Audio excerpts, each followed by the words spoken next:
Hi friends, welcome to Pollachi சமையல் மீனா. இன்றைக்கி நம்ம என்ன பார்க்க போகிறோன்னா, பொரியை வச்சுட்டு அது காரப்பொரி எப்படி செய்கிறதுங்கிறத பார்க்கலாம். எம்டியான பொரியை நம்ம எடுத்துக்கணும். என்னென்ன தேவையான பொருள்னால், கொஞ்சமாக வறுகடலை, அதுக்கப்புறம் காஞ்ச மிளகாய், கருவேப்பிலை, இடித்து வச்சுருக்கிற பூண்டு.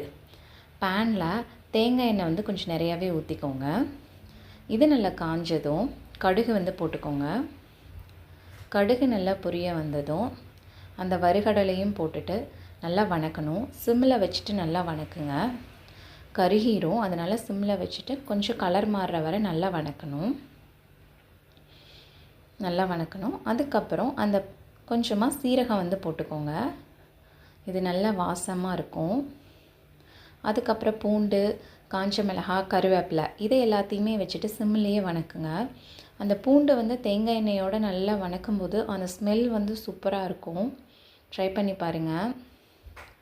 நல்லா வணக்குங்க. சிம்மில் வச்சுட்டே நல்லா வணக்குங்க. அதுக்கப்புறம் கொஞ்சமாக மஞ்சத்தூள், அதுக்கப்புறம் காரத்துக்கேற்ப மிளகாய்த்தூள் இதையும் நல்லா போட்டுட்டு வணக்கணும். ஒரு 2 மினிட்ஸ் பக்கம் சிம்லேயே வச்சுட்டு வணக்குங்க.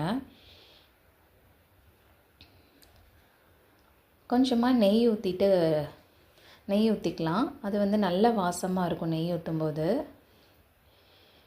வணக்கிட்டே இருங்க. என்னோடய சேனல் உங்களுக்கு பிடிச்சிருந்தா லைக் பண்ணுங்கள், ஷேர் பண்ணுங்கள், சப்ஸ்கிரைப் பண்ணுங்கள் அண்ட் கமெண்ட் பண்ணுங்கள்.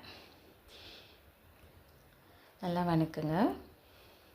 அதுக்கப்புறம் தேவையான அளவு கொஞ்சமாக உப்பு போட்டுக்கலாம். அதுக்கப்புறம் பெருங்காயத்தூளும் போட்டுட்டு நல்லா வணக்கணும். சிம்மில் வச்சுட்டே வணக்குங்க. அதுக்கப்புறம் பொரியை ஆட் பண்ணிடலாம். பொரியை போட்டுட்டு நல்லா கலக்குங்க. அவ்வளோதான் ஃப்ரெண்ட்ஸ், காரப்பொரி ரெடி ஆயிடுச்சு. தேங்க்யூ ஃபார் வாட்சிங்.